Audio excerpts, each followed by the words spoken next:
como todos os domingos da Quaresma, a mensagem maior é a mensagem de que nós devemos a cada dia encontrar-nos com Jesus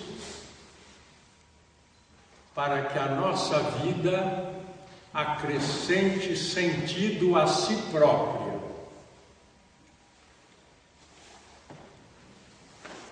Nas leituras de hoje, nós vamos tomar a última frase para iluminar o texto do Evangelho. Vendo os sinais que Jesus realizava, muitos creram no seu nome, mas Jesus não lhes dava crédito. Não precisava do testemunho de ninguém acerca do ser humano, porque ele conhecia o homem por dentro.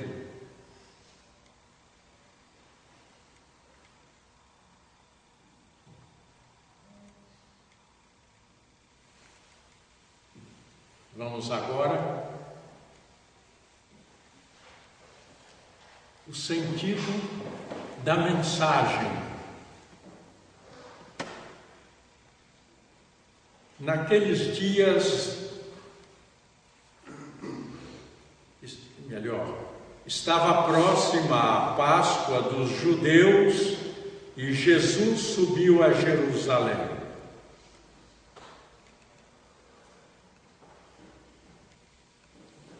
E vendo como o templo era tratado, ele se indignou. A mensagem é a seguinte: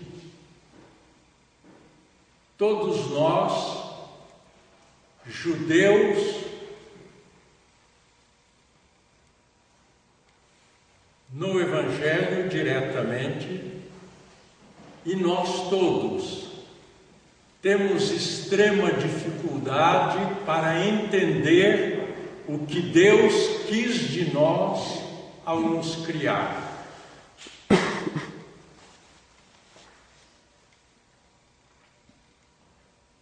E quando Jesus, no templo indignado, expulsava os que vendiam, ele fez um chicote de cordas.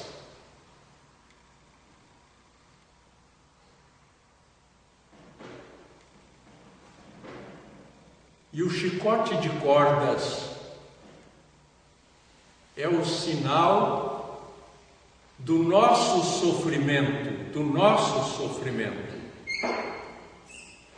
para aceitar a grande modificação que o Messias veio trazer, do sofrimento dos judeus para aceitar a lição que está no Evangelho, e do sofrimento humano para conseguir aceitar a voz de Deus.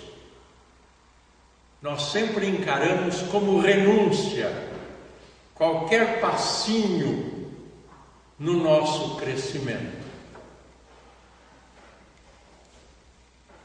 Qualquer atitude mais nobre, mais generosa para nós é uma renúncia. Felipe, concorda? Não é uma renúncia para você?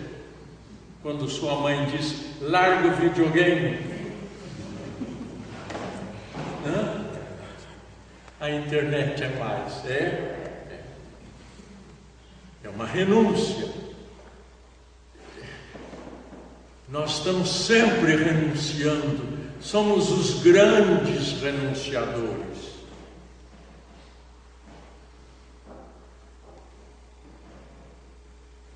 No Evangelho, João põe que Jesus fez um chicote de cordas.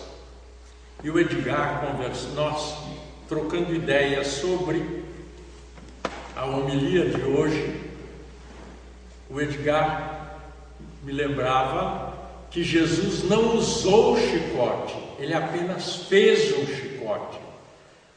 E João coloca o chicote para ter um ícone de que o Messias é o sinal do sofrimento das nossas mudanças necessárias.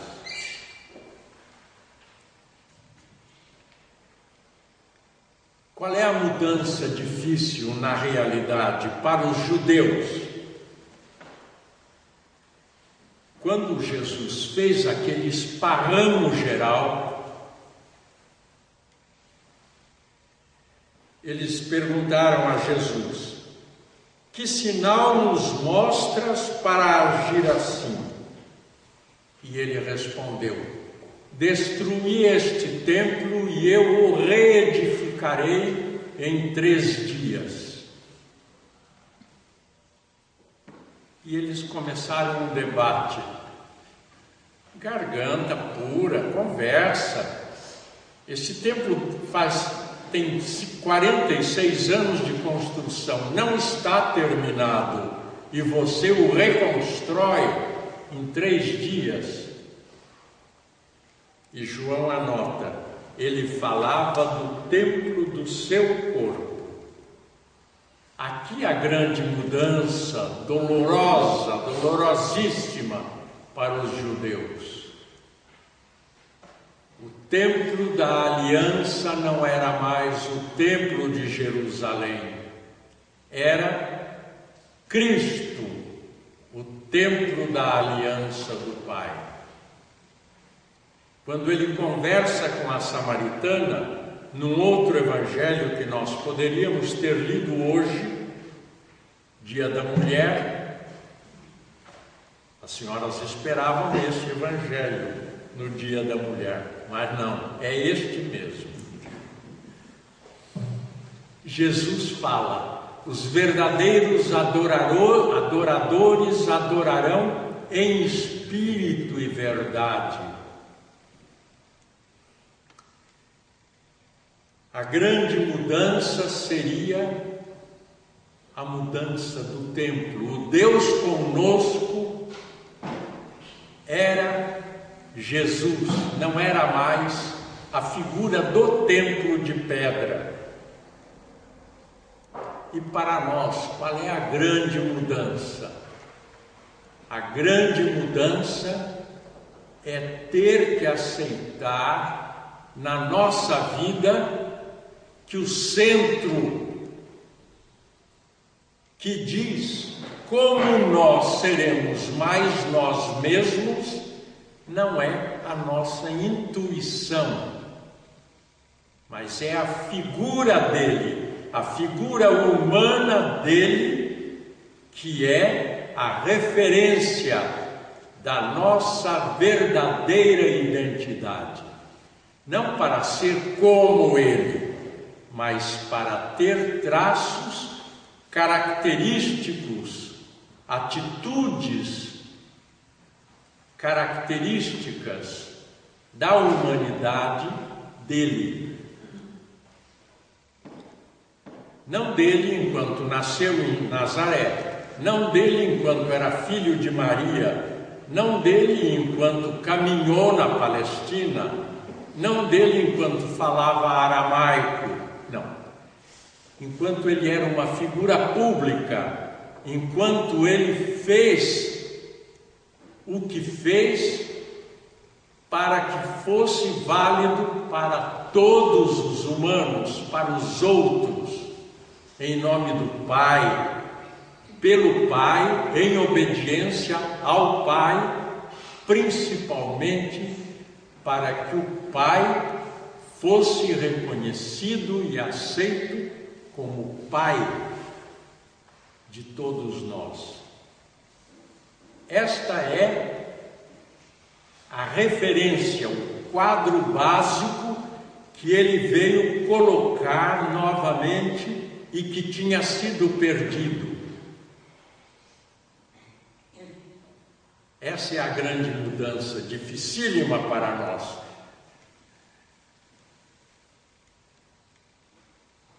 Serginho me diz como é que a nossa mocinha, quando escolheu a vocação dela, decidiu o que ela seria. É o que vocês aconselhavam ou que ela era mais ela? Mais ela, né? Tomara que dê certo. Nós estamos rezando, viu? Essa história da gente ser mais a gente, quando a gente ouve bem de todos os lados, ouve em paz, a gente segue uma tradição, não entra em confronto, dá certo. Mas quando a gente começa a entrar em muitos confrontos, o eu sou mais eu vira um perigo.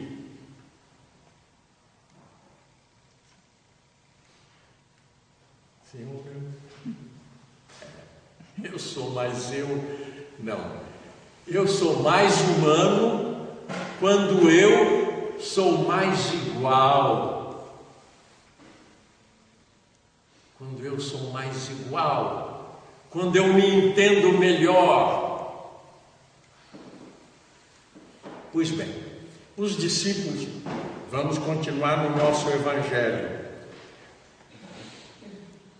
Então, o grande sofrimento dos judeus foi a destruição do grande sinal de que Deus estava com eles. Mudou o sinal. Para nós, a grande dificuldade, a grande renúncia é a gente parar de ser o senhor das próprias intuições e começar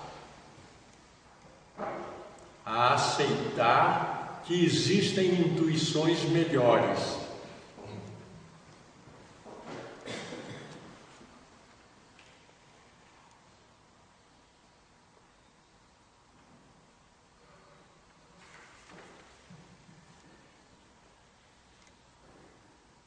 Quando Jesus ressuscitou, os discípulos lembraram-se do que ele tinha dito, acreditaram na Escritura e na palavra dele.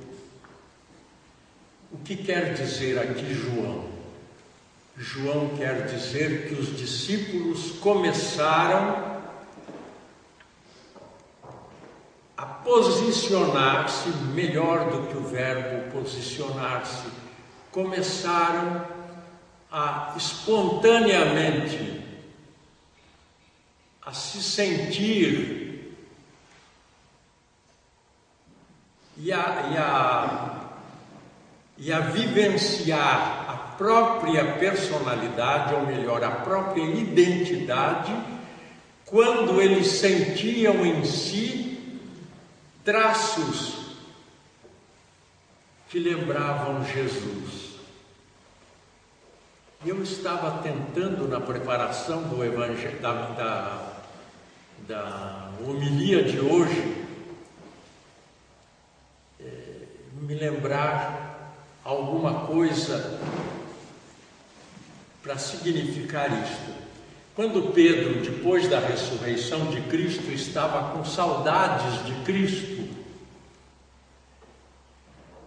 ele disse, estava aquele clima pesado da falta de Cristo, eles pressionados pelos judeus, cercados porque acreditavam em Cristo e eles eram muito poucos. Pedro disse, vamos, eu vou pescar. Ele se levantou e disse, eu vou pescar. Imediatamente João, Tiago disseram, eu vou também, nós vamos também.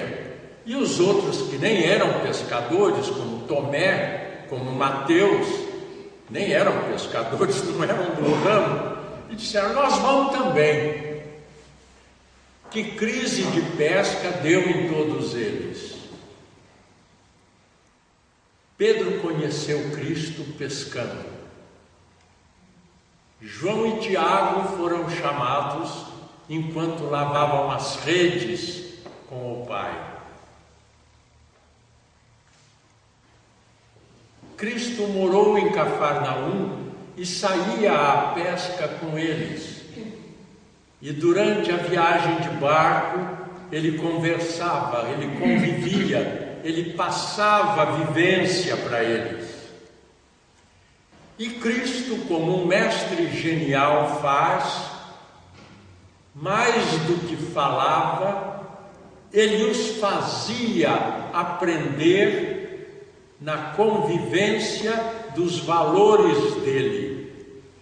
E eles adquiriram valores imperceptivelmente, inadvertidamente, foram assimilando valores de Cristo, e quando ele morreu e eles sentiram a falta e ele ressuscitou e o coração deles sentiu, é ele, nós o conhecemos muito bem, é ele. E quem não crê pergunta: como é que você crê? Como é que você sabe? Agora eu vou perguntar a todos os que já amamos um dia profundamente alguém. Nós já amamos profundamente alguém.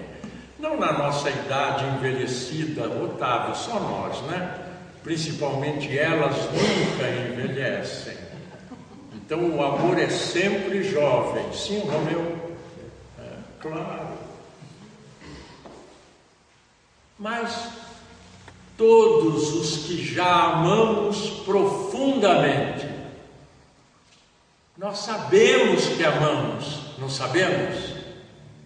Nós sabemos quem nós amamos, não sabemos? Nós duvidamos. E nós sabemos que somos amados, não sabemos ou não? Não sabemos? Isso hoje dá um nome muito estratégico, muito conceitual, muito engraçado, é leitura da mente. Imagine se mente é que ama. Mente não, é gente que ama. Saber experienciar que eu amo e que eu sou amado é uma certeza absoluta.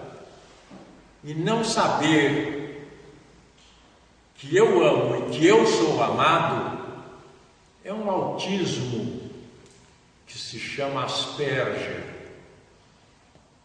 É uma síndrome. Quando a gente crê, é porque a gente já teve experiência de ser amado por Deus. É porque a gente já teve experiência de contar com um Senhor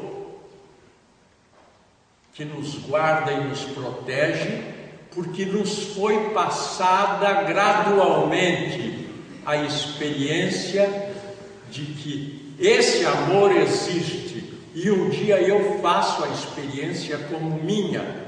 Nós passamos às crianças, e a criança um dia adolesce, fica jovem, e a experiência é dela. Então a fé não é simplesmente um anseio por nada, não. É uma certeza muito bem baseada. É a certeza de quem ama e de quem é amado. Nós podemos oscilar como a gente oscila. No amor também a gente diz: o que está acontecendo? Não, Otto? Sim, às vezes nós oscilamos. O que está acontecendo? Mas, quando os discípulos creram depois da ressurreição, emergiu de dentro deles, emergiram de dentro deles todos os traços de Cristo que foram acumulando dentro, na convivência, na experiência da amizade, na experiência da confiança, na experiência do dia a dia acentuado. E aí eles tiveram certeza: Ele é o Messias, Ele é o Deus conosco.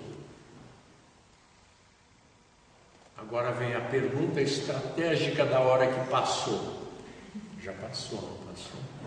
Aquele relógio é maluco, ele sobe até um ponto e desce, então ele me engana. E o ponteiro sobe, depois ele cai. E ontem eu falava e de repente era menos do que eu ia. Por que nós temos fé no ressuscitado e não mudamos?